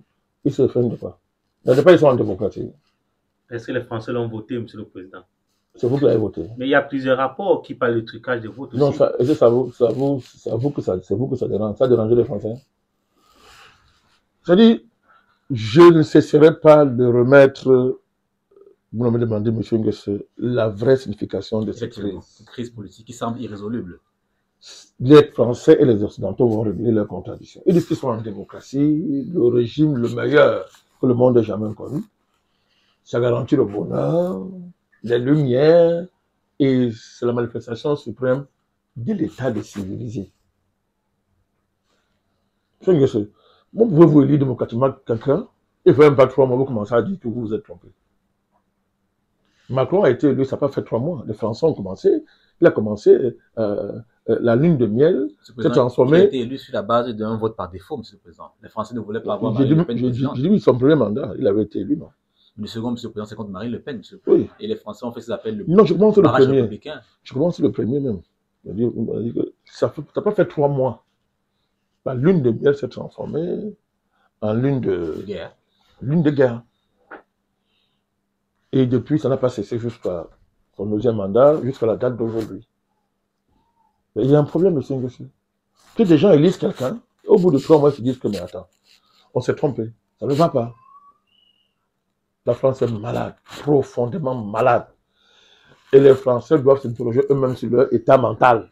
Puisqu'ils sont très attachés à la démocratie, et c'est sur cette base qu'ils se distinguent des autres nations. Et en entérinant un sentiment de supériorité éternelle à l'égard d'autres nations. M. Djengele, c'est ça. Donc ça c'est la première. On est en face, c'est pas une crise de régime comme ils veulent dire. C'est même pas une crise politique parce qu'il parle de crise politique. Après on dit on n'est pas encore dans une crise de régime. Après, crise de représentativité. Oui, crise de représentativité. Non, ce sont des gros mots. C'est une crise de la démocratie. C'est une crise de la démocratie. La démocratie est en crise dans tous les pays occidentaux. Et je vous dis, le problème de savoir si dans la démocratie est un nom qu'on donne à un régime. indépendamment de son fonctionnement. Ou bien, c'est une réalité. Monsieur Djengele, monsieur Ngossou, on ne conçoit pas dans une démocratie, c'est-à-dire où la volonté populaire est consacrée, qu'un pays soit en train de mourir pour 40 milliards d'économies. Est-ce que vous vous rendez compte? Je répète encore, on ne conçoit pas que dans une démocratie, la volonté du peuple est censée régler la démocratie. Si. Mais un pays en train de mourir pour 40 milliards, et la France, voilà un pays riche qui est capable de trouver 40 milliards. Avec tous ces milliardaires, monsieur le président, est-ce que c'est sérieux? C'est un pays riche, non? Et donc, quand vous entendez le président français Membre du G7. vous dites que c'est l'un des pays les plus riches, qu'on est un pays riche. Et les Africains pensent que la France est très riche, puisque quand vous allez en France, vous allez gagner votre vie dans beaucoup de cerveaux africains. La France manque 40 milliards. Avec son gouvernement peut tomber pour 40 milliards, monsieur le président. Bayrou, vous cherchez 40 milliards. Qu'est-ce que vous dites? C'est 40 milliards, non? L'économie qui cherche, non? Si. Et on a fait tomber pour le Premier ministre. Et lui, il va tomber. C'est l'intention de... Non, il va tomber. Il va tomber. Il joue son rôle. Il peut se passer encore les tractations en coulisses. Vous avez expliqué la démarche de Bayrou, c'est un politicien professionnel en France. Donc, c'est un brigand. Puisque les Français considèrent que les politiciens sont des brigands. Vous savez qu'il y a une haine de politique en France qui est exacerbée. Les Français se défaussent de leurs responsabilités en haïssant les politiques qu'ils élisent pourtant démocratiquement. Voilà, donc, M. Bayrou, c'est un professionnel de la politique. Et il a fait très bien. De ce point de vue, il a gagné. Puisqu'il est devenu Premier ministre. Ah oui. Voilà. Et il a même dit que, il a dit qu'après ça, il ne va pas s'arrêter. Donc, il sera candidat à l'élection présidentielle. Il a déjà préparé, puisqu'il organise sa sortie. C'est son discours, il a déjà organisé sa sortie. Mais, du point de vue institutionnel, la France a des ressources. Macron a dit qu'il ne démissionnera pas. Oui, puisqu'il est élu démocratiquement. Pour qu'il s'en aille, il faut que ce soit à l'issue d'une élection présidentielle. Si. Voilà. Donc, il a des leviers. Il peut nommer un Premier ministre. Monsieur le Président, dans la il peut dissoudre. Dans la tradition politique française, on a vu par le passé le général de Gaulle, lorsqu'il avait constaté que les Français n'avaient plus autant confiance en lui, il avait une grande estime de sa personne, qui a pris de quitter le pouvoir, monsieur le président Mandakani. Pourquoi est-ce que le président Macron ne pourrait pas s'inspirer de l'exemple historique de Gaulle pour constater que les Français ne veulent plus de lui et décider de quitter, monsieur le président Mandakani? Quelle est cette obstination qu'il a? On ne fait pas la politique, monsieur Nguessé, avec la nostalgie. La nostalgie n'est pas un projet politique. Même lorsqu'elle est porteuse de grandes valeurs. La nostalgie des Français, quant à la figure de M. de Gaulle, ça fait pitié. De Gaulle, c'est en quelle année? Cette nostalgie qui ne tient pas compte du contexte qui a fait émerger de Gaulle est puérile. Il démontre le niveau de désespérance des Français. Alors, ils n'ont qu'à se donner de Gaulle, puisque apparemment c'est la référence. Ils n'ont qu'à s'en donner. Mais depuis la mort de Gaulle, depuis Pompidou, ils élisent démocratiquement le président qu'on connaît, non? Si. Bon. Mitterrand, d'abord Giscard. Giscard d'Estaing. Vous connaissez ses prouesses en Afrique? Le fameux diamant de Bokassa. Non, il a fait un enfant à la femme de Bokassa. Le diamant, c'est petit. Il a fait un enfant à sa femme. Non, j'ai passé. Le test n'a pas été fait, monsieur le président. Hein? Le test n'a pas été fait. Non, c'est pas un débat, c'est reconnu. Voilà. Bokassa, lui, on me l'a dit. Et il y a un ministre français mort au Cameroun pour cette affaire. Je ne me souviens pas de son nom, mais un ministre est mort au Cameroun pour cette affaire. Et tout démontre que c'est Giscard qui a commandité son assassinat. Vous savez pourquoi? Non, monsieur le président. Parce qu'il a estimé que lui aussi, il allait goûter la même femme. Non, il faut dire ça. Voilà le niveau Giscard. Voleur de diamants, ça n'a pas suffi. Mais il fallait qu'il pique la femme de Bokassa, lui fasse un enfant, qu'il fasse assassiner un ministre au Cameroun. Je pense que ça devait être Jougnac. Hein? Jougnac. Vérifie un peu ça. Vérifie. Jougnac. On en dirait de vérifier. Si je savais que c'est faux, on va corriger, mais je pense que c'est Jougnac. Donc, vous avez, après Giscard, c'était Mitterrand. Mitterrand. Vous connaissez ses prouesses en Afrique. Sankara, après on va parler d'autres prouesses. C'était grave. Le Cameroun a souffert sur ce monsieur. Les gens ne le savent pas, Mitterrand. Oui. Donc, je ne parle même pas de son bilan en France. Son rapport aux affaires, etc. La gauche capitaliste. Voilà, bravo, la gauche capitaliste. Bon, après Mitterrand, c'est Chirac. L'ami de Bongo, père. Oui. Tout ce qui allait avec ça. Et la Côte d'Ivoire. Mallette qui se baladait. Qui se baladait. Et la Côte d'Ivoire, malgré l'argent que le président Gbagbo lui a donné, ça n'a pas empêché qu'il y ait des événements où M. Chirac a fait tirer. Il a le premier à Gbagbo d'être René Juniac, monsieur le président. Bon, ma mémoire est encore fraîche. Bon, monsieur, je me souviens très bien. Donc, vous voyez très bien, Chirac ramassait les mallettes partout. Mais ça n'a pas empêché qu'une fois qu'il a pris les mallettes, il a fait tirer la force ivoirienne. Bon. Je ne parle pas d'un autre bandit qui fait semblant d'être un grand politicien de Villepin. Nous, on le surveille. Nous, on le surveille. Nous, on l'a à l'œil. Il pense qu'on a oublié. Il se passe maintenant, depuis que Gaza, il s'est recyclé, Gaza, nous, les Africains, on connaît qu'il y a des Villepin. On attend. Je sais ivoirien, monsieur le président. Je sais, voilà, très bien. Donc, après Chirac, il y a eu qui? Sarkozy. C'est un bandit. C'est-à-dire que, bon, quand moi j'ai commencé à l'appeler bandit, vous vous rappelez quand j'ai commencé à l'appeler bandit, c'est que j'ai subi, non? On m'a dit que j'étais. Il est condamné plusieurs fois, monsieur, par la justice française. Non. Évidemment, c'est quand moi j'ai commencé à l'appeler bandit. Qu'est-ce qu'on a dit? Vous n'avez pas encore les éléments de preuve. Bon, maintenant que la justice française a confirmé me dit, tant mieux. C'est un bandit, c'est un délinquant. De toute façon, il a un bracelet. Bon, très bien. Après lui, il y a qui? Hollande. Non, sans commentaire. Sans commentaire. Hollande, c'est le Mali, non? Vous avez oublié? Si. Pour ne parler que du Mali. Sans compter ce qu'il faisait en Syrie, où il faisait tuer les Français, il tuait les gens, en se cachant derrière les dirigeants syriens, etc. Il a me reconnu dans un livre. Pour ne parler que de ça. Je ne parle pas du dossier ukrainien. Ah oui. Dans laquelle il a une responsabilité extraordinaire. Établie en tout cas. Vous ne pouvez pas parler d'autre chose. D'autres affaires, tous les hommes politiques français sont dans la pédophilie, sont dans les dossiers très sales. Bon, après Hollande, c'est qui? Emmanuel Macron. Sans commentaire. Donc, voilà donc. Le jupitérien devenu. Et tous ces gens, je dis pour lui, c'est sans commentaire. Lui, c'est les défauts de tous ces présidents-là multipliés par X. Par X. C'est-à-dire que c'est le pire. Il est pire. Mais je voudrais vous dire, ces gens sont tous élus démocratiquement. Vraiment, ne passez pas dessus comme ça. C'est le problème. Deuxième signification majeure. Tous ces gens, depuis qu'ils sont élus, qu'est-ce qu'ils disent aux Français depuis Mitterrand? Mitterrand arrive au pouvoir. On peut commencer depuis Pompidou. Avec cette fameuse... Pourquoi Pompidou vient imposer une loi qui tue la Banque de France et qui impose à l'État français désormais d'emprunter sur les marchés nationaux pour financer son fonctionnement? Pourquoi? C'est-à-dire, quel est le but de cette loi? Et vous allez voir pourquoi c'est lui qui a succédé au général de Gaulle. Vous allez comprendre que depuis longtemps, la France n'est plus un pays. C'est une propriété qui appartient à quelques personnes. Et tout ça, ça s'appelle démocratie. Je suis obligé de remonter à ce niveau pour faire des cours aux dirigeants français et aux Français. Je dis des cours. Parce qu'ils ne connaissent pas leur pays. Pour comprendre certains fois, il faut remonter très loin. Comment Pompidou, comment même De Gaulle a été... Comment De Gaulle est même parti du pouvoir. Mais 68, c'était quoi?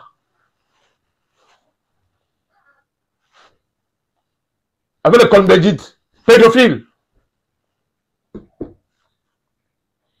C'était quoi mai 68? Et cette France aujourd'hui est en train de faire des révolutions de couleur dans les pays africains. Mai 68, c'est une révolution de couleur, monsieur. De Gaulle n'est pas parti comme ça. C'est pas par hasard qu'après son départ, c'est Pompidou qui vient. Et dès qu'il vient, il fait voter cette loi. Il impose cette loi. Et pourquoi tous ces hommes politiques français, qu'ils soient de gauche, de droite, d'extrême centre, centre-gauche, centre-droit, toutes ces bêtises-là, pourquoi ils ne reviennent pas sur cette loi? Pourquoi ils ne posent pas de vraies questions, M. Ngossé? Le mal est très profond. Et ce n'est pas un politicien ou politiquois comme Bayrou qui peut changer quoi que ce soit. C'est un professionnel, il travaille pour des patrons. Ces patrons sont ceux qui ont confisqué la France. Donc, la signification est claire. Comment un pays riche peut manquer 40 milliards de francs? Pourquoi nous voit son gouvernement tomber à 2 reprises? Comment tu peux emprunter sur le Covid de près de 500 milliards pour financer ta guerre pandémique, en fait ton crime sur les gens, et après on dit qu'on manque 40 milliards. C'est quoi cette affaire? Ça a du sens? Sans compter le soutien à l'Ukraine, qui s'élève aussi à plusieurs centaines. Tout l'argent, oui. Comment on peut dire? Et ils sont là, ils bavardent, ils parlent tous les jours, ils ont des grands discours, ils prennent des grands airs, les politiciens sortent de l'ENA, tous ces gens-là. Tout un tas de vauriens. Comment on peut expliquer ça? 40 milliards, un péché de 40 milliards. Il est à terre, alors que c'est l'argent de poche de M. Arnaud et quelques milliardaires français qui se sont enrichis.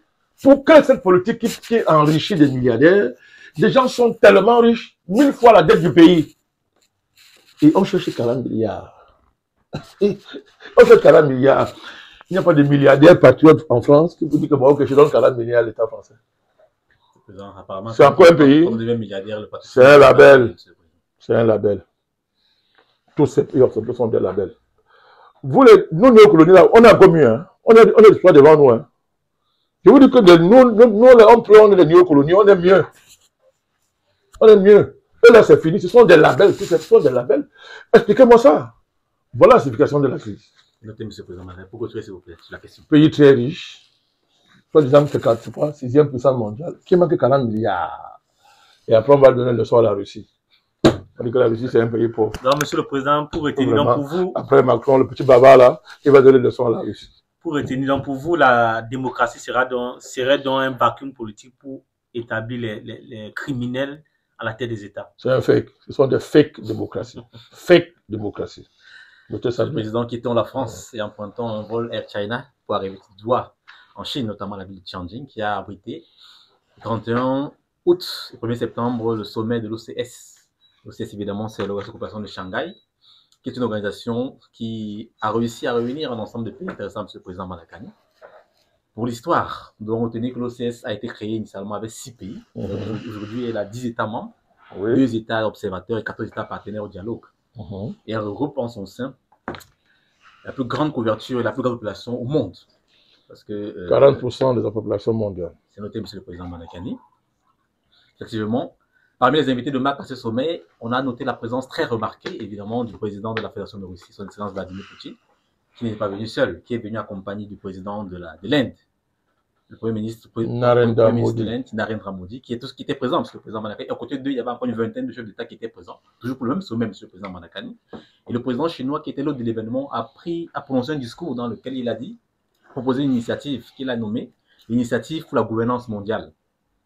Et il a dit, et je le cite, « J'ai hâte de travailler avec tous les pays pour un système de gouvernance mondiale plus juste et équitable et de progresser vers une communauté avec un avenir partagé pour l'humanité. » Il a énoncé 5 principes qui, selon lui, sont des principes cardinaux pour rendre possible cette initiative de gouvernance mondiale. Le premier principe, nous devrions adhérer à l'égalité souveraine.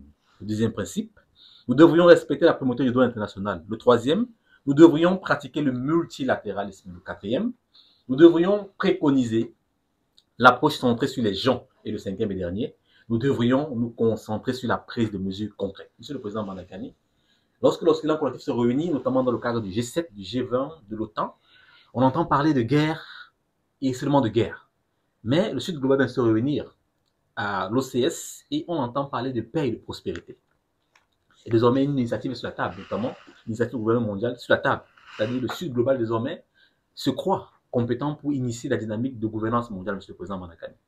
Quelle est votre analyse sur ce sommet et quels sont les espoirs que l'on peut y placer quant à la consolidation que nous souhaitons du monde multipolaire qui semble, selon cette analyste, irréversible désormais? Bon, j'ai écouté notre grand président, Xi Jinping,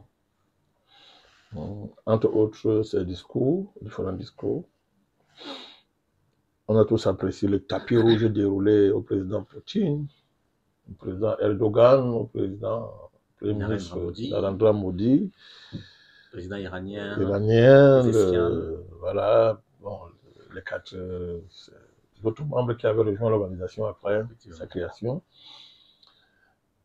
Et aussi à notre ami de la Corée du Nord. Oui. Kim Jong-un. Je pense qu'on est là sur un plan quantitatif. C'est 40% de la population mondiale qui était représentée. Près de la moitié, Monsieur le Président. Et 30% du PIB mondial. C'est sérieux. Ce n'est pas n'importe quoi. Ça fait partie des processus multipolaires dont parle le ministre Lavrov. le grand ministre des Affaires étrangères, pour qui nous avons un profond respect en passant. Et ce processus multipolaire s'affirme davantage.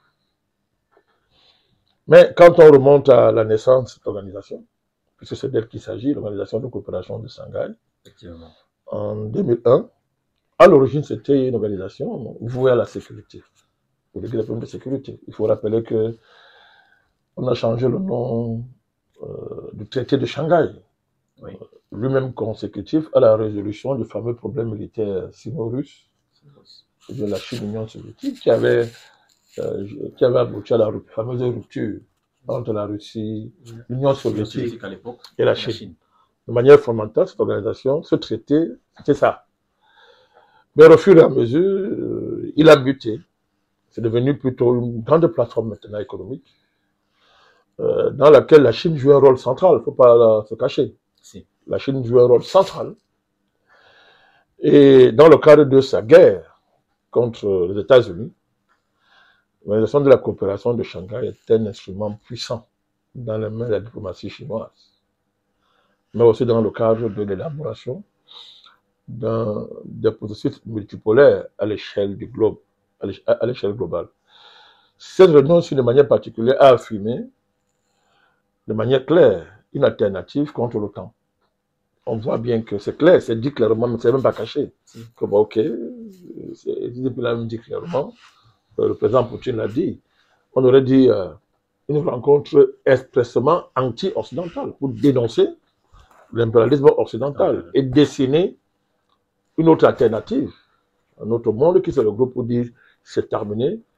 Nous sommes en train de réécrire les règles internationales telles que les Occidentaux les ont élaborées jusqu'à ce jour. Le message est clair. On va réécrire tout ça. C'est terminé avec la domination occidentale. Les choses sont claires. C'est en cela que c'est intéressant pour nous. Ils ont même parlé d'une initiative de gouvernement mondial. Gouvernance mondiale. Bon, pour se méfier des mots comme ça, moi, je préfère processus multipolaire. Le monde est pluriel. Les affaires de gouvernement mondial, gouvernance mondiale, c'est ça que je dis, on regarde tout ça, on est prudent. On regarde, les mots ont un sens. Parce que ce que les Occidentaux vous disent, Macron dit ça, gouvernance mondiale. Bon, maintenant, si Zizi vient nous dire la même chose, nous on intéresse, on va voir le contenu. On est vigilant, nous sommes vigilants. Les Russes ne parlent pas comme ça. Moi, quand j'analyse un événement, c'est du point de vue africain, je suis panafricaniste. J'ai beau avoir une convergence stratégique avec Xi Jinping, je reste africain, je suis panafricaniste. Je ne lis pas le discours du président chinois comme un chinois. Non, moi je dis ça en tant que panafricaniste. Dans les mots gouvernance mondiale, moi, je regarde ça avec beaucoup de pincettes. On prend acte. Parce que par le passé, on a employé ces mêmes mots pour faire des choses. Mais c'est ce que l'Occident dit. Macron dit ça tous les jours. Alors, si Xi Jinping reprend le mot de Macron, nous on interroge ce qu'il y a dedans. Voilà, nous connaissons nos amis chinois. Ils ont un type de langage particulier. Ils parlent d'une certaine manière. Je vais vous prendre un exemple. Alors, Xi Jinping dit ceci. Voilà, le langage des Chinois, nos amis chinois. Les États membres sont de plus en plus confrontés à des tâches ardues de développement et de sécurité. Il faut respecter les principes d'équité et de justice, promouvoir une vision correcte de l'histoire de la Seconde Guerre mondiale et nous opposer à une vision de rentabilité des guerres froides et de confrontation des blocs, ainsi qu'aux actes d'intimidation. C'est comme ça que les Chinois parlent. Un langage vraiment chinois. On comprend ce qu'il dit, mais les mots sont bien employés, etc. Donc, quand on dit gouvernance mondiale, on veut dire quoi? C'est quoi? C'est un gouvernement des grands? Non, c'est parce que l'un des principes... Non, réfléchis, non. C'est l'un des principes que le président Xi Jinping a annoncé, c'est, je le reprends, monsieur le président, il a dit, premier principe, hein, l'égalité souveraine, monsieur le président. J'ai suivi. Voilà. Continuez. Donc, si on prend le principe, c'est le premier, je cite tous les principes, monsieur le président. C'est le premier principe, il y en a d'autres, non? Il y en a 5. Voilà, lisez tous les principes. Moi, je vais les analyser, ne vous inquiétez pas. Nous devons adhérer à l'égalité souveraine. C'est la Charte des Nations Unies. Nous devrions respecter la primauté du droit international. Tout ça, Troisième principe, nous devons pratiquer le multilatéralisme. Oui. Quatrième principe, nous devrions préconiser l'approche centrée sur les gens. Et cinquième et dernier principe, nous devrions nous concentrer sur la prise de mesures concrètes. Bon. Voilà, c'est un principe. Bon, on va faire du panafricanisme. On y va, monsieur le président. D'accord. Si vous voulez bien. Pour les chacun, les représenter dans 1 à 1. Oui. On va aller vite. Je sais que vous avez des contraintes de Si, temps. monsieur le président. Ouais. Temps, Allons-y, déjà. d'accord. On va aller très vite. Premier principe, monsieur le président, égalité souveraine. Très bien. C'est très beau, non? Si. Qui peut être contre ça? En tout cas, pas les Africains. L'ONU dit ça. Mais qui gère l'ONU?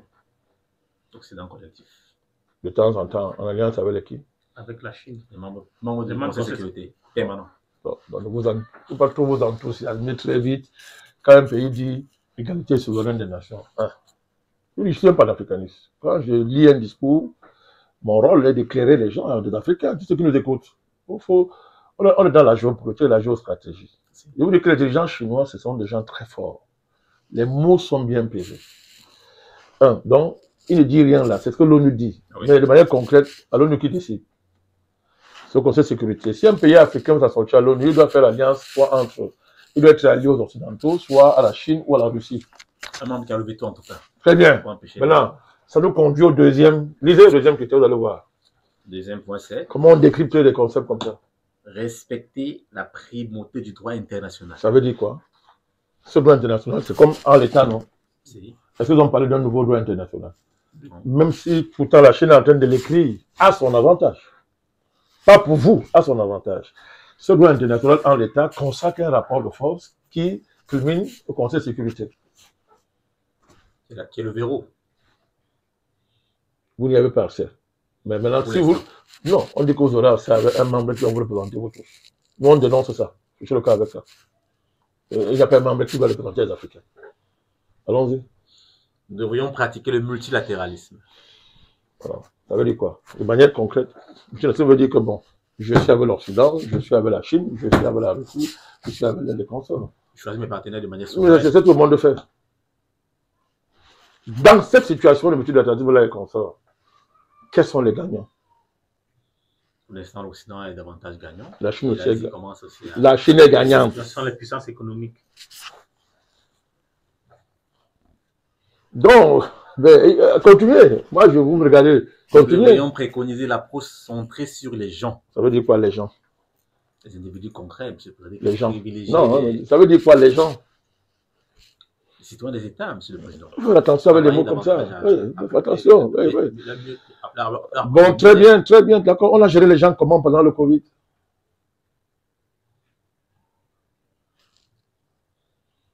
Une pandémie, monsieur le président. Non, pas une pandémie, c'est une pandémie. C'est pas la même chose.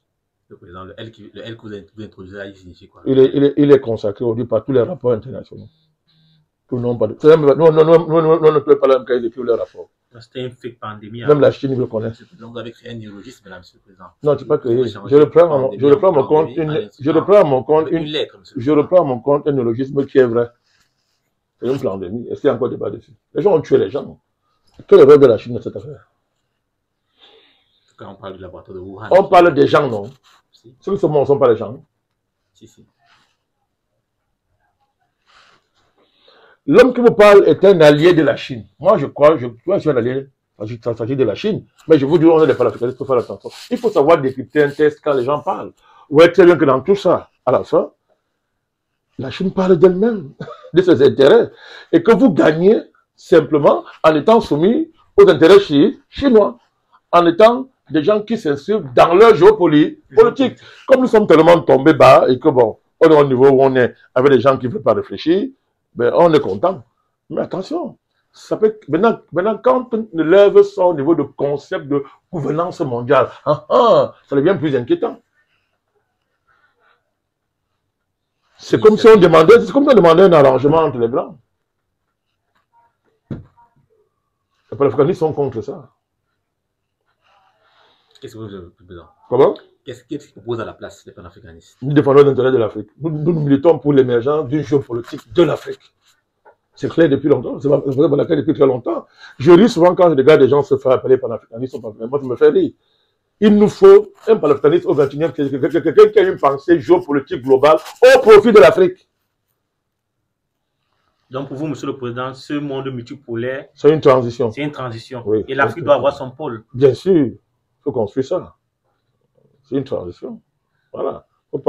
C'est ça que c'est important pour nous. D'ailleurs, l'Afrique était très absente. Vous n'avez pas observé ça? Oui, parce que l'Afrique n'est pas ni membre. Le président Biya a été invité, je pense. Il a été invité. Mais bon, il n'a pas pu. Le président Biya a été invité. Sauf si je me trompe, mais il a été invité. Mais bon, il est les contrats de campagne électorale. Il n'a pas pu y aller. Ça aurait été bien. Une question pour conclure, s'il vous plaît. C'est très bien. C'est un allié de la Chine qui parle. Moi, je suis un allié de la Chine. Mais est-ce qu'entre alliés, on ne se dit pas la vérité? Entre alliés, on est seulement alliés, mais il y a des convergences et des divergences. Ouais, ça peut arriver. Nous avons les divergences de nos convergences. Voilà, parlons comme ça. Et c'est ce que j'ai essayé de vous expliquer durant cette analyse que je fais des critères soulevés, définis même pas, gouvernance mondiale de la Chine. Pas le grand président, pas le grand président de Xi Jinping, pour démontrer que c'est bien tout ça. Mais tant que l'Afrique n'a pas un projet global, n'a pas une pensée globale, ça ne vaut même pas la peine d'avoir les États-Unis d'Afrique, ça sert à quoi? Puisque les Occidentaux peuvent financer les États-Unis d'Afrique. Ils le font déjà avec lui en tout cas. Ils doivent commencer à financer les étapes. Cette saloperie que les gens signent là. Je n'ai pas cessé d'appeler ça saloperie. L'Afrique n'est pas un marché. Si vous ne créez pas un marché vous-même, le marché là, c'est pour vous tuer. Okay, Monsieur le Président. Voilà, donc c'est bien. On est content de l'émergence des processus multipolaires. Moi, je préfère le langage de nos amis russes. Ils parlent de processus multipolaire. C'est mieux que de venir parler de gouvernance mondiale. Il est très rare d'entendre Poutine utiliser ce mot-là. C'est très rare, sauf que je me trompe. C'est très rare en tout cas. Ce n'est pas le langage de la diplomatie russe. Et c'est important. C'est important. Une différence entre la diplomatie. Mais il faut féliciter la Chine pour cette organisation. La Chine, c'est un acteur majeur du monde multipolaire. C'est un pays que nous considérons toujours comme étant un pays du tiers-monde. Il se considère comme ça lui aussi. Non, moi aussi je considère que c'est un pays du tiers-monde. Jusqu'à preuve le contraire, c'est un pays du tiers-monde. On est ensemble dans la désoccidentalisation du monde. Et dans l'émergence du monde multipolaire. Non, l'émergence de l'Afrique. Notez, Monsieur le Président. C'est pour ça que nous allons conclure cette émission avec une question qui nous donne tout droit du côté de l'Amérique. Et en Amérique, notamment le continent américain, il se produit un phénomène particulièrement inquiétant. Inquiétant parce que nous constatons que le président des États-Unis d'Amérique, son Excellence Donald Trump, a ordonné l'envoi de 7 navires de guerre transportant environ 4500 soldats dans les eaux au large du Venezuela. Officiellement, ces hommes ont été envoyés pour lutter contre le trafic de drogue. Mais il est une déclaration qui nous a paru opportune, celle de la porte-parole de la Maison-Blanche, Mme Carolina Leavitt, qui a insisté jeudi pour indiquer que cette mission était ambiguë. La mission annoncée est ambiguë parce que pour elle, les États-Unis considèrent le président vénézuélien Maduro comme un chef fugitif d'un cartel de drogue et non comme le président légitime du Venezuela. Les observateurs qui ont donc pris acte de la réalité de cette situation, ils ont dit clairement que les États-Unis n'ont jamais été aussi proches d'un conflit armé avec le Venezuela, avec une flottille américaine qui est quasiment stationnée aux côtes vénézuéliennes et une prime de 50 millions de dollars qui a été par la tête du président Nicolas Maduro contre quiconque réussirait, n'est-ce pas, au tête de M. le président Manakani. Les États-Unis accusent le président vénézuélien M. Maduro d'être à la tête d'un cartel de drogue. Le cartel en question est nommé le cartel des soleils. Or, il faut noter, et c'est important de le relever, que ce cartel des soleils dont les États-Unis font mention dans les rapports de la DEA, la DEA c'est l'administration américaine en charge des drogues, les rapports de 2025, 24 et les années antérieures ne précisent nulle part que ce cartel existerait. C'est-à-dire un organisme officiel américain ne parle nulle part de ce cartel de drogue, mais celui-ci est mentionné. Et il faut aussi noter que aucune agence américaine n'a pu documenter de manière précise et concise une application sérieuse de la figure de l'État vénézuélien comme étant un État, un narco-État. Et le président Nicolas Maduro, qui a donc pris acte de cette réalité-là, en fait, a mobilisé son armée avec lui et il a réussi à mobiliser des volontaires, de près de 4 millions de volontaires qui sont prêts pour que dans l'éventualité que les Américains franchissaient le pas et attaquaient le Venezuela, ils riposteraient à la hauteur de l'attaque qu'ils ont subie. Pour une journaliste Kathleen Johnstone, l'Empire américain ment toujours sur tous ces actes de guerre. Le président Trump, quand il était pour son premier mandat, a voulu orchestrer au Venezuela un changement de régime. Il a échoué et apparemment il est obstiné. Et cette fois-ci, il pense qu'il réussira. Là, il a échoué hier. Sur le président Manakani, par sa stratégie de provocatrice, le président Trump actualise de fait ce qu'on appelait à l'époque la doctrine Monroe, qui voudrait que les États-Unis considèrent l'Amérique latine et l'Amérique du Nord comme étant sa réserve géopolitique, à l'effet de pouvoir y imposer sa volonté, rien que sa volonté, de manière exclusive. Pour réussir sa politique du Make America Great Again que le président Trump prononce concrètement, America First, est-ce que le Venezuela a été sacrifié, monsieur le président Manakani? Sacrifié? Est-ce que le Venezuela a été le sacrifice pour la réussite de Make America Great Again du président Donald Trump? On sacrifie ce qu'on possède. Hein. Là, ils veulent posséder le Venezuela pour le sacrifier. Trump, c'est un gringo. C'est-à-dire comme c'est le président. Pourquoi on parle le mot gringo à l'Amérique latine? Quand on dit gringo, on pense à la sauvagerie américaine. Un gringo, c'est un bandit tueur. Le comportement de Trump, c'est le comportement d'un gringo. Il se comporte exactement en gringo. Ce n'est pas digne d'un président. Mais bon, voilà l'Amérique. Hein. Ce qui est bon avec Trump, c'est que ça, c'est le vrai visage. Ce n'est pas l'hypocrisie d'Obama. Hein? On prétend qu'il est soupçonné de pédophilie. Ça me fait rire. Soupçonner. Obama soupçonné. Bon, ce n'est pas le sujet. On verra cet hypocrite-là. Trump, lui, il est vrai. C'est ça l'Amérique. Voilà l'Amérique. Hein. Je ne pensez pas que les États-Unis sont autre chose que ça. Hein. C'est ça, voilà les États-Unis devant vous. Donc, c'est un gringo. Parce que quand on dit Far West, Yankees, en Amérique latine, ça sonne différemment. Je voudrais saluer le professeur Bellex qui nous suit. Parce qu'il m'a fait cette précision. J'ai beaucoup aimé ça. Il m'a rappelé. La notion de gringo, je connaissais mais j'avais oublié. Parce que quand on dit Yankees, c'est bon, ça dit dans notre contexte, dans le contexte sud-américain, gringo, ils comprennent très bien. Comme je suis là, ils vont comprendre. Gringo. Donc, c'est du banditisme d'État. État bandit, criminel. Il dit, comment le cartel de la drogue peut accuser un pays d'être cartel? L'Amérique, c'est le cartel de la drogue. Si un État trafiquant, c'est l'État américain, la CIA a vu de quoi? Elle fonctionne avec quoi? Vous voulez dire que la CIA fonctionne essentiellement? L'État américain, c'est un État, c'est un narco-État. C'est un narco-empire. Donc, ils accusent les ce qu'ils sont. Mais bien, ce qu'ils sont. Ça, tu es comme ça, aux États-Unis. Quand les États-Unis accusent un pays, c'est ce que l'Amérique est. Est-ce qu'ils ne sont pas en train là d'utiliser un prétexte pour exploiter le pétrole? Mais vous êtes gentil. Le pétrole vénézuélien. J'arrive. Moi, j'aime aller pas à pas. Allons pas vite. Allons pas à pas. Je voudrais rappeler que la même attitude de M. Trump, on l'a observé lors de la guerre en Iran. Parce qu'il accusait l'Iran, alors que ses propres rapports, le service de renseignement, le démentaient. Si. C'est tellement grave que, il dit non, je m'en fous des rapports. Moi, j'ai dit que. C'est pareil avec le Venezuela. Mais la même chose. Donc, je dis que ce sont les gringos. En Iran, c'est le Yankee. Là-bas, c'est gringo. Bandit tueur. C'est l'Amérique qui a un narco-empire. C'est un débat. Donc, c'est du n'importe quoi. Il faut d'abord démontrer ça, que c'est du n'importe quoi. Maintenant, entre nous, c'est une gesticulation.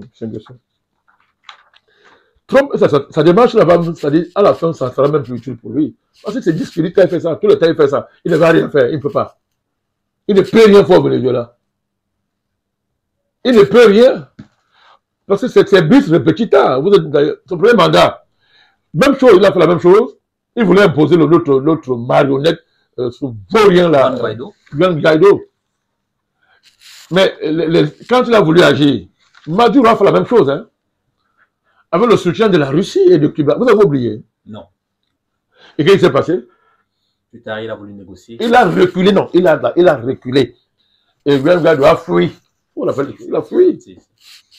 Juan Guaido, c'est un bandit. C'est un bandit. Il est resté à Trump de confisquer les avoirs du Venezuela. C'est son faux embargo qu'il a fait. Mais une fois venu au pouvoir, même déjà avant de partir, il voulait négocier avec Maduro. Maduro a dit, je veux bien qu'on discute, mais ton sujet là, on ne veut pas de ça. Les partenaires sont les Russes, les Chinois qui ont été fidèles avec nous, le Cuba. Trump a plié sa queue. Il faut dire ça comme ça. Là, il revient. Parce qu'il a un problème sérieux. Vous avez dit tout à l'heure que le mot gouvernance venant des Chinois, moi, il faut faire attention. Parce que c'est ça Trump. Trump veut justement un arrangement entre les grands pour se partager les matières rares, organiser le marché du pétrole pour que ça soit moins défavorable aux États-Unis. Trump veut qu'on baisse les prix du pétrole. Le Venezuela, c'est un scandale pétrolier. Si. Plus que l'Arabie Saoudite. En termes de réserve. Voilà. Oui. Au moins, il y a plus que l'Arabie Saoudite. C'est tout au moins la 3e réserve mondiale. Vous vous rappelez que M. Biden, président, bon, on se demande si c'était un robot, c'était un homme, mais bon, c'est pas moi qui dis, c'est Trump qui a commencé à parler de ça. pour moi. Mais bon, il était président des États-Unis. De toute façon. Voilà. Biden est allé voir le prince héritier saoudien. Vous vous rappelez? Demander justement que, pardon, baisse les prix du pétrole. Faites tout pour que les prix baissent. Il a envoyé balader. Il lui a dit, mais non, ce n'est pas à mes intérêts. D'ailleurs, j'ai une alliance avec la Russie. Ça, c'était récent, là. Biden n'a rien fait. Hein. Il faut comprendre.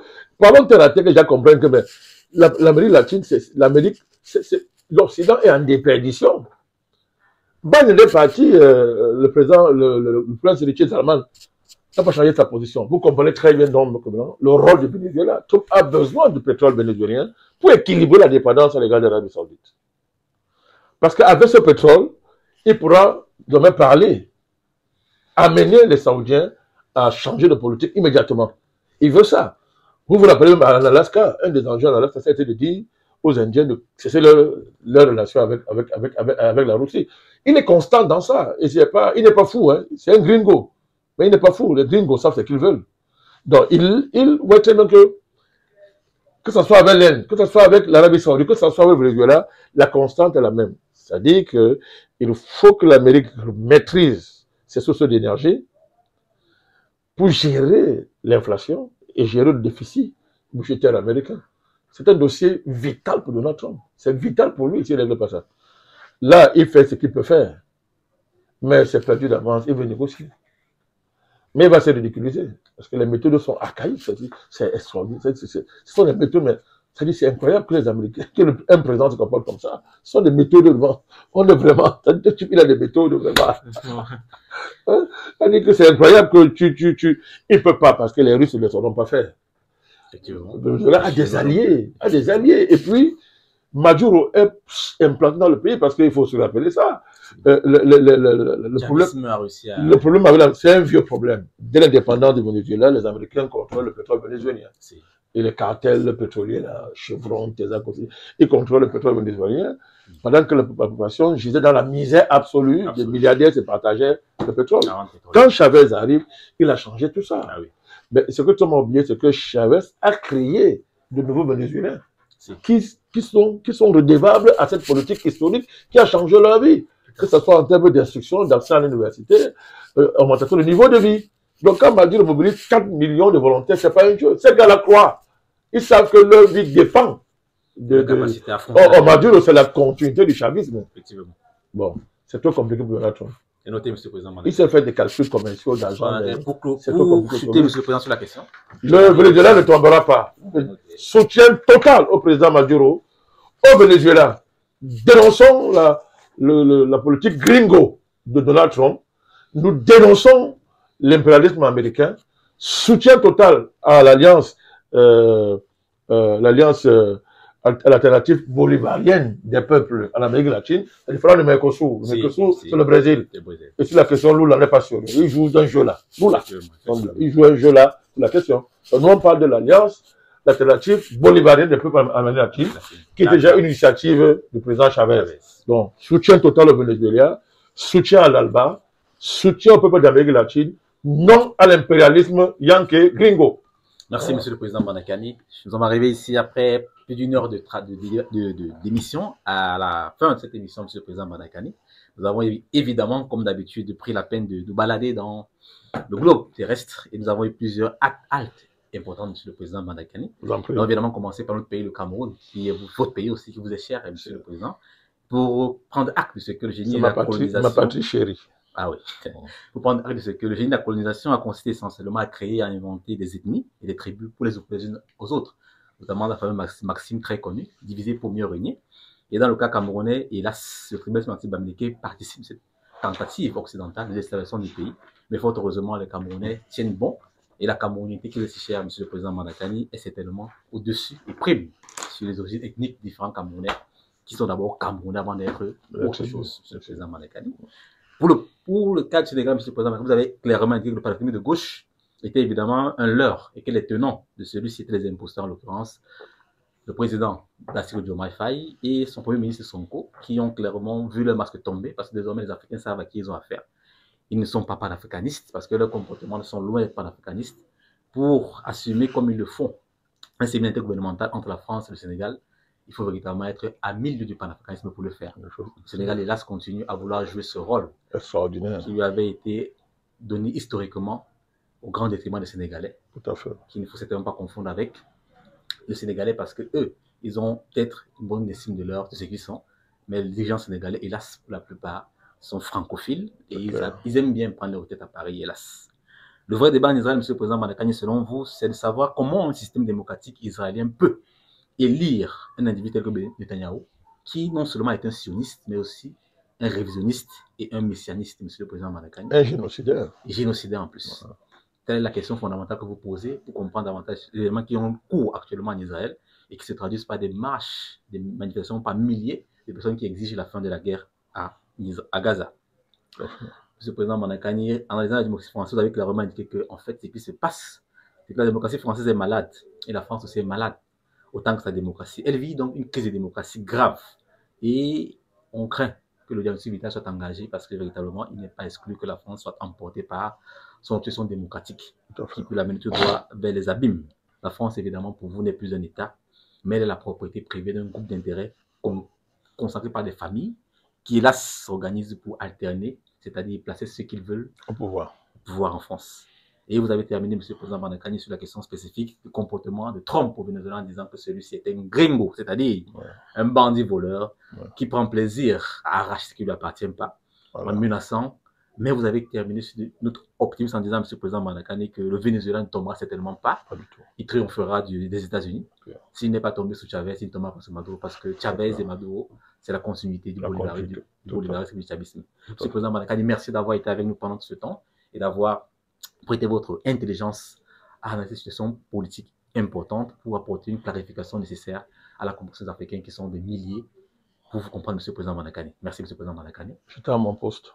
Merci, M. le Président Mandakani. Nous disons merci à l'équipe de production qui a travaillé d'arrache-pied pour pousser cette émission dans les qualités optimales que nous constatons. Et merci particulièrement à M. Djengelegen qui est avec nous depuis cette émission.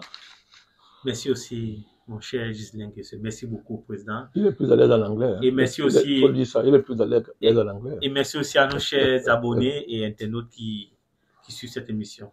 Nous terminons donc en disant un merci particulier à tous nos internautes qui prennent la peine de nous écouter attentivement. Et nous espérons que chaque fois qu'on nous écoute, ils en sortent grandis en termes de connaissance du monde, parce que le monde dans lequel nous vivons, mieux tu le connais, moins tu es victime. Nous prenons ainsi rendez-vous à la prochaine édition de votre émission Au cœur de l'actualité nationale et internationale avec le Président Mandakani. C'était un plaisir.